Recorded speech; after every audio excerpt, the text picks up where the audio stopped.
Chapitre 28. L'instruction du jugement. Je regardais, dit le prophète, pendant que l'on plaçait des trônes, et l'ancien des jours s'assit. Son vêtement était blanc comme la neige, et les cheveux de sa tête étaient comme de la laine pure. Son trône était comme des flammes de feu, et les roues comme un feu ardent. Un fleuve de feu coulait et sortait de devant lui. 1000 milliers le servaient, et 10 000 millions se tenaient en sa présence. Les juges s'assirent, et les livres furent ouverts. C'est ainsi que fut présenté au prophète le grandiose et redoutable tribunal, devant lequel la conduite de tous les hommes sera passée en revue en présence du juge de toute la terre, et où chacun sera jugé selon ses œuvres. L'Ancien des jours, c'est Dieu le Père. Avant que les montagnes fussent nées, dit le psalmiste, et que tu eusses créé la terre et le monde, d'éternité en éternité tu es Dieu. Ce Dieu, source de toute vie et origine de toute loi, préside au jugement. 1000 milliers et 10 000 millions d'anges y assistent en qualité d'assesseurs et de témoins.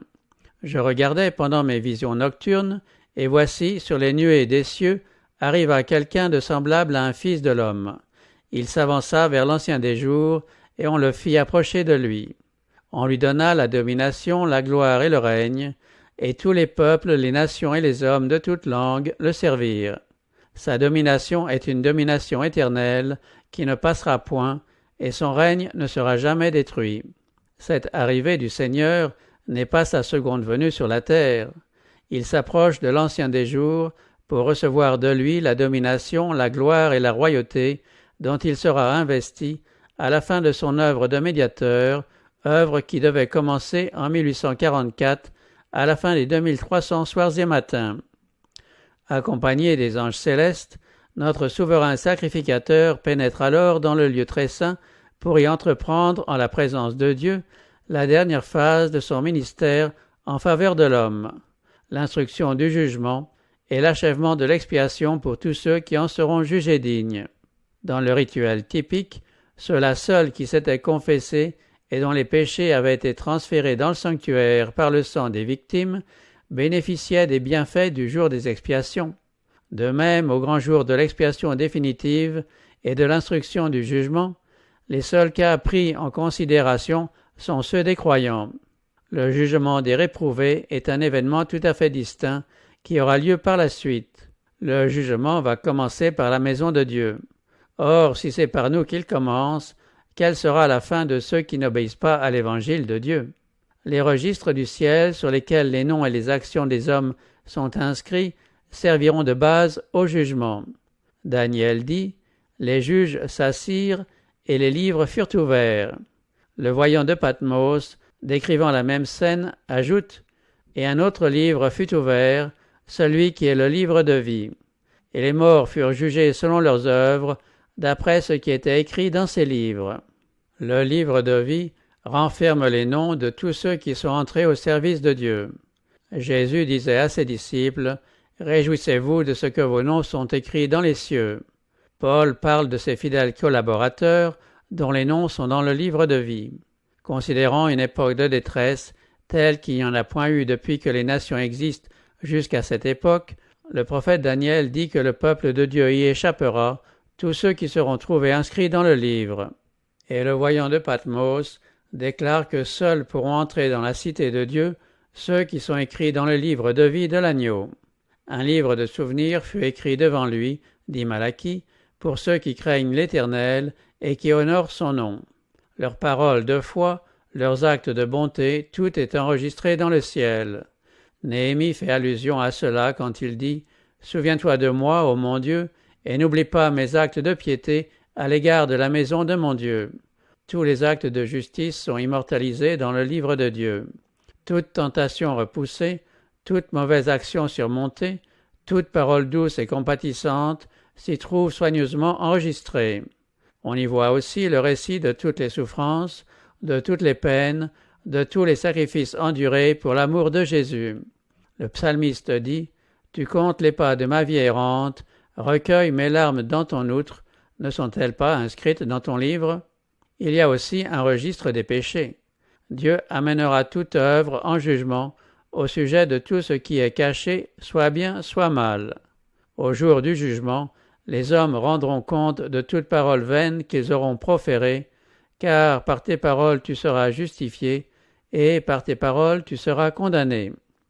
Les intentions secrètes, les mobiles inavoués, figurent dans l'infaillible mémorial, car le Seigneur mettra en lumière ce qui est caché dans les ténèbres et manifestera les desseins des cœurs.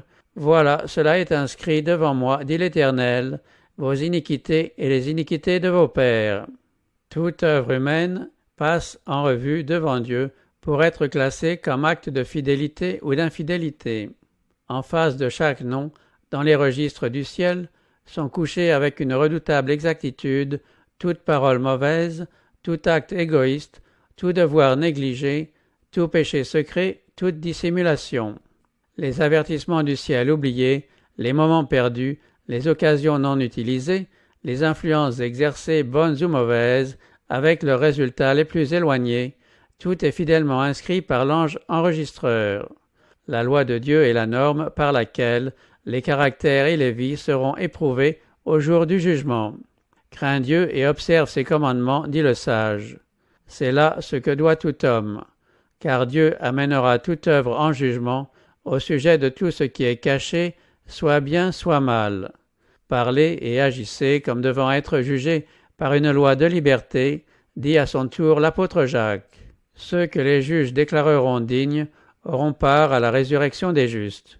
Jésus dit en effet que ceux qui seront trouvés dignes d'avoir part au siècle à venir et à la résurrection des morts seront semblables aux anges, et ils seront fils de Dieu étant fils de la résurrection. Et il dit encore que ceux qui auront fait le bien ressusciteront pour la vie. Les justes morts ne devant ressusciter qu'après avoir été jugés dignes de la résurrection pour la vie, il s'ensuit qu'ils ne comparaîtront pas personnellement devant le tribunal qui statuera sur leur cas. Jésus sera leur avocat et plaidera leur cause devant Dieu. Si quelqu'un a péché, nous avons un avocat auprès du Père, Jésus-Christ le juste. Car il n'est pas entré dans un sanctuaire fait de main d'homme, en imitation du véritable, mais il est entré dans le ciel même, afin de comparaître maintenant pour nous devant la face de Dieu. C'est aussi pour cela qu'il peut sauver parfaitement ceux qui s'approchent de Dieu par lui, étant toujours vivants pour intercéder en leur faveur. La vie de tous ceux qui ont cru en Jésus est examinée devant Dieu dans l'ordre où ils sont inscrits. Commençant par les premiers habitants de la terre, notre avocat présente les cas des croyants de chaque génération successive et termine par ceux des vivants. Chaque nom est mentionné, chaque cas est pesé avec le plus grand soin. Des noms sont acceptés, d'autres sont rejetés. Quand un dossier indique des péchés non confessés et non pardonnés, le nom est radié du livre de vie, et l'inscription des bonnes actions est effacée du livre de mémoire.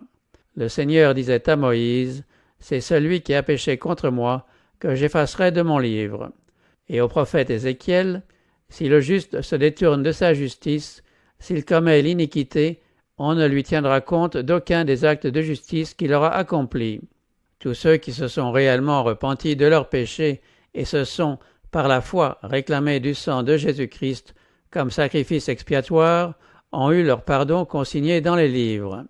Si leur vie a répondu aux exigences de la loi, leurs péchés sont effacés et ils sont jugés dignes de la vie éternelle. Le Seigneur dit par le prophète Ésaïe, « C'est moi qui efface tes transgressions pour l'amour de moi, et je ne me souviendrai plus de tes péchés. » Jésus déclare, « Celui qui vaincra sera revêtu ainsi de vêtements blancs. Je n'effacerai point son nom du livre de vie, je confesserai son nom devant mon Père et devant ses anges. Quiconque me confessera devant les hommes, je le confesserai aussi devant mon Père qui est dans les cieux.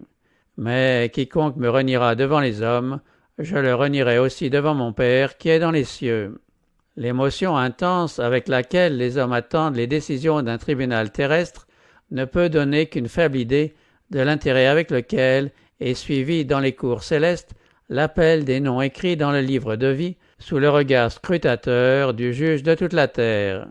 On y entend le divin intercesseur demander que tous ceux qui ont vaincu par la foi en son sang reçoivent le pardon de leurs transgressions, que la demeure édénique leur soit rendue et qu'ils soient couronnés en qualité de co-héritiers de l'ancienne domination. En entraînant la famille humaine dans le mal, Satan avait cru pouvoir déjouer le dessein en vue duquel Dieu avait créé l'homme. Mais le Sauveur demande maintenant que ce plan soit mis à exécution comme si l'homme n'avait jamais péché. Il requiert en faveur de son peuple non seulement un acquittement total, mais aussi une part à sa gloire et une place sur son trône. Pendant que Jésus plaide pour les objets de sa grâce, Satan les accuse devant Dieu comme transgresseurs. Le grand séducteur s'est efforcé de leur inoculer le doute et la défiance à l'égard de Dieu, de les séparer de son amour et de les pousser à transgresser sa loi.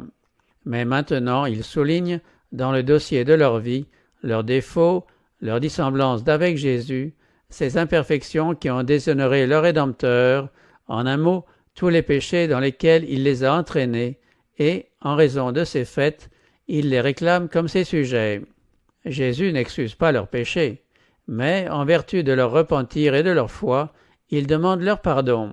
Il lève devant le Père et ses saints anges ses mains percées et il dit « Je les connais pas leur nom, je les ai gravés sur les paumes de mes mains. » Les sacrifices qui sont agréables à Dieu, c'est un esprit brisé. Ô Dieu, tu ne dédaignes pas un cœur brisé et contrit. Se tournant alors vers l'accusateur de son peuple, il lui dit « Que l'Éternel te réprime, lui qui a choisi Jérusalem, n'est-ce pas là un tison arraché du feu ?» Et, enveloppant ses fidèles de sa justice, le Sauveur présente à son Père une Église glorieuse, sans tache, ni ride, ni rien de semblable, mais sainte et irrépréhensible. Leurs noms sont maintenus dans le livre de vie, et le Seigneur déclare « Ils marcheront avec moi en vêtements blancs, parce qu'ils en sont dignes. » Ainsi s'accomplira cette promesse de la nouvelle alliance, je pardonnerai leur iniquité, et je ne me souviendrai plus de leurs péchés. En ces jours-là, en ces temps-là, dit l'Éternel, on cherchera l'iniquité d'Israël, et elle n'existera plus, le péché de Juda, et il ne se trouvera plus. En ce temps-là, le germe de l'Éternel aura de la magnificence et de la gloire, et le fruit du pays aura de l'éclat et de la beauté pour les réchappés d'Israël. Et les restes de Sion, les restes de Jérusalem seront appelés saints, quiconque à Jérusalem sera inscrit parmi les vivants. L'instruction du jugement et l'effacement des péchés auront lieu avant le retour du Seigneur. Puisque les morts doivent être jugés d'après ce qui est écrit dans les livres, leurs péchés ne peuvent pas être effacés avant que leur cas ait été examiné. L'apôtre Pierre déclare que les péchés des croyants seront effacés avant que des temps de rafraîchissement viennent de la part du Seigneur et qu'il envoie celui qui vous a été destiné, Jésus-Christ. L'instruction du jugement terminée, le Seigneur viendra et sa récompense sera avec lui pour rendre à chacun selon ses œuvres. Comme dans les rites symboliques, le souverain sacrificateur sortait du sanctuaire pour bénir la congrégation après avoir fait l'expiation pour Israël, de même, au terme de son sacerdoce, Jésus apparaîtra sans péché une seconde fois à ceux qui l'attendent pour leur salut, et leur donnera la vie éternelle. Le sacrificateur, en éliminant les péchés du sanctuaire, les confessait sur la tête du bouc émissaire. Jésus placera pareillement tous ses péchés sur la tête de Satan, qui en est l'auteur et l'instigateur. Le bouc émissaire, chargé des péchés d'Israël, était envoyé dans le désert. Ainsi, Satan, chargé de tous les péchés dans lesquels il a fait tomber le peuple de Dieu, sera condamné à errer 1000 ans sur une terre désolée et privée de ses habitants. Il portera enfin la peine intégrale du péché dans le lac de feu, où il sera consumé avec les perdus. Le grand plan de la rédemption se consommera ainsi par l'extirpation définitive du péché et par la délivrance de tous ceux qui ont accepté de se séparer du mal. L'instruction du jugement et l'effacement des péchés ont commencé exactement au temps fixé, à la fin des 2300 jours, en 1844. Tous ceux qui se sont une fois réclamés du nom de chrétiens doivent subir cet examen minutieux. Les vivants et les morts sont alors jugés selon leurs œuvres, d'après ce qui est écrit dans ces livres. Au jour de Dieu, Les péchés dont on ne s'est pas repenti et qu'on n'a pas délaissés ne seront ni pardonnés ni effacés et s'élèveront en témoignage contre le violateur. Qu'on ait péché à la lumière du jour ou dans les ténèbres, tout est découvert aux yeux de celui à qui nous devons rendre compte. Les anges de Dieu, témoins de chacune de nos fautes, les ont infailliblement enregistrées. On peut les nier, les cacher à son père, à sa mère, à sa femme, à ses enfants et à ses amis.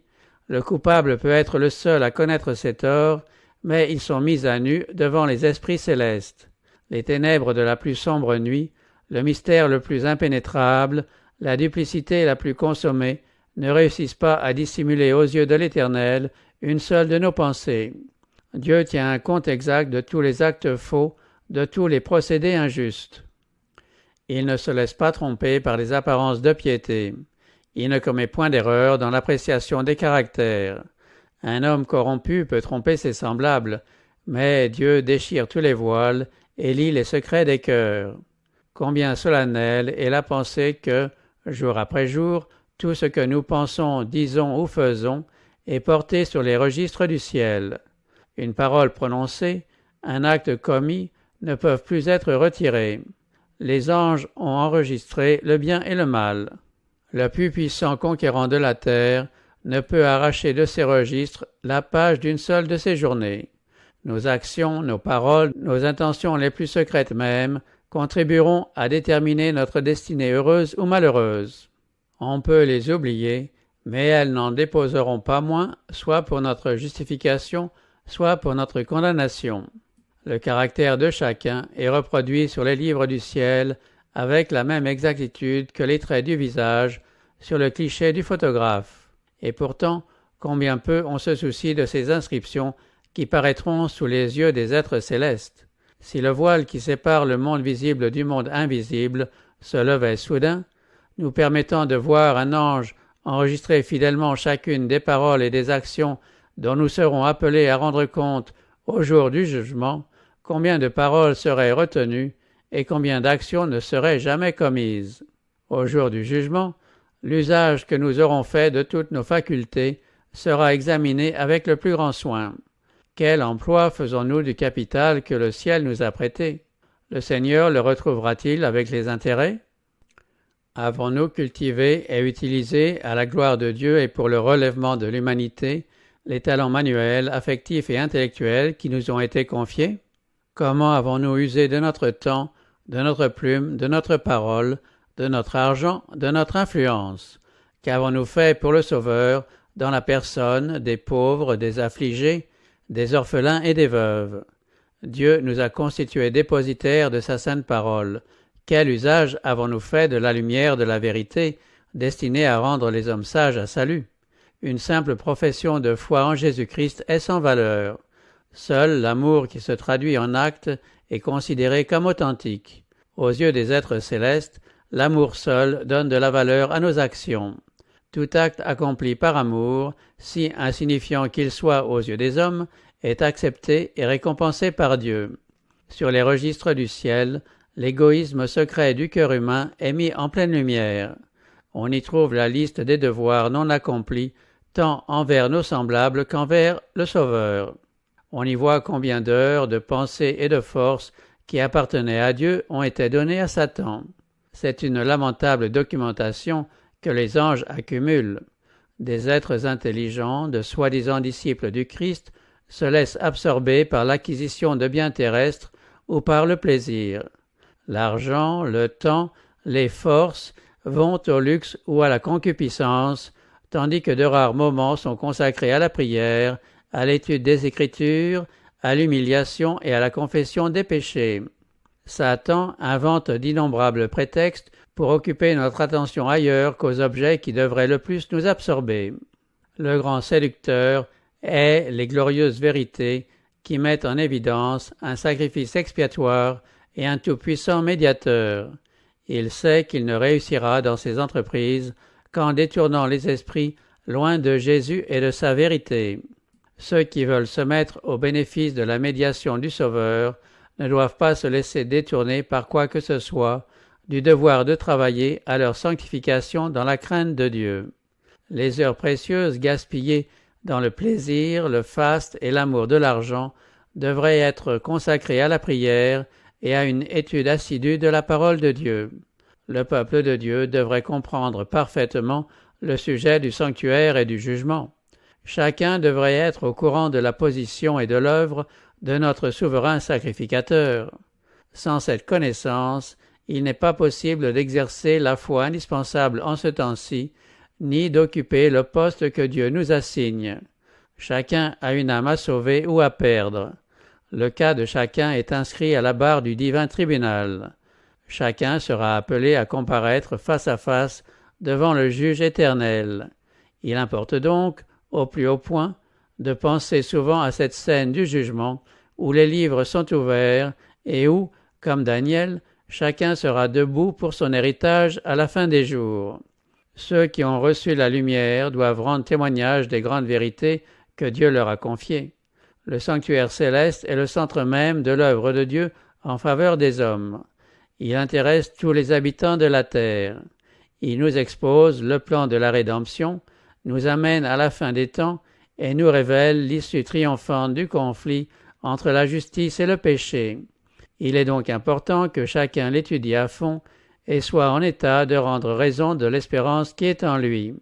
L'intercession du Sauveur en faveur de l'homme dans le sanctuaire céleste est tout aussi importante dans le plan du salut que sa mort sur la croix. Depuis sa résurrection, Jésus achève dans le ciel l'œuvre commencée par lui sur la croix. Nous devons, par la foi, aller auprès de lui au-delà du voile, où il est entré pour nous comme précurseur. Là se reflète la lumière du calvaire. Là nous acquérons une plus claire intelligence du mystère de la rédemption. Nous comprenons que c'est à un prix infini que le ciel a opéré le salut de l'homme et que le sacrifice consenti est à la hauteur des plus dures exigences de la loi transgressée. Jésus nous a frayé la voie qui mène au trône du Père. Désormais, grâce à sa médiation, tout désir sincère exprimé par ceux qui vont à lui par la foi peut être présenté devant Dieu. Celui qui cache ses transgressions ne prospère point, mais celui qui les avoue et les délaisse obtient miséricorde. Satan cherche constamment à dominer sur nous par nos défauts, sachant bien que si nous les caressons, il finira par réussir. Pour cela, il nous trompe par ce fatal sophisme. Il ne t'est pas possible de vaincre ce penchant. Si ceux qui cachent et excusent leurs fautes pouvaient voir Satan triompher à leur sujet, ils se hâteraient de les confesser et de les délaisser, en se rappelant que Jésus présente devant Dieu ses mains meurtries et son côté percé, et dit à tous ceux qui veulent le suivre, « Ma grâce te suffit. Prenez mon joug sur vous et recevez mes instructions, car je suis doux et humble de cœur, et vous trouverez du repos pour vos âmes. Car mon joug est doux et mon fardeau léger. Que nul donc ne considère ses défauts comme incurables. Dieu vous donnera foi et grâce pour les surmonter. » Nous vivons à l'époque du grand jour des expiations. Dans le culte mosaïque, pendant que le souverain sacrificateur faisait l'expiation pour Israël, chacun devait se repentir de ses péchés et s'humilier devant le Seigneur, sous peine d'être retranché de son peuple. Maintenant, de même, pendant les quelques jours de grâce qui restent encore, tous ceux qui veulent que leur nom soit maintenu dans le livre de vie doivent affliger leur âme devant Dieu, ressentir une véritable douleur de leurs péchés et faire preuve d'une sincère conversion. Un sérieux retour sur soi-même est nécessaire. Il faut, chez un bon nombre de ceux qui se disent disciples du Christ, que la légèreté et la frivolité disparaissent. Au prix d'une guerre sérieuse, on parviendra à vaincre ces tendances mauvaises et à remporter la victoire, car cette œuvre de préparation est une affaire individuelle. Nous ne sommes pas sauvés par groupe. La pureté et la consécration de l'un ne sauraient compenser le défaut de ses qualités chez un autre.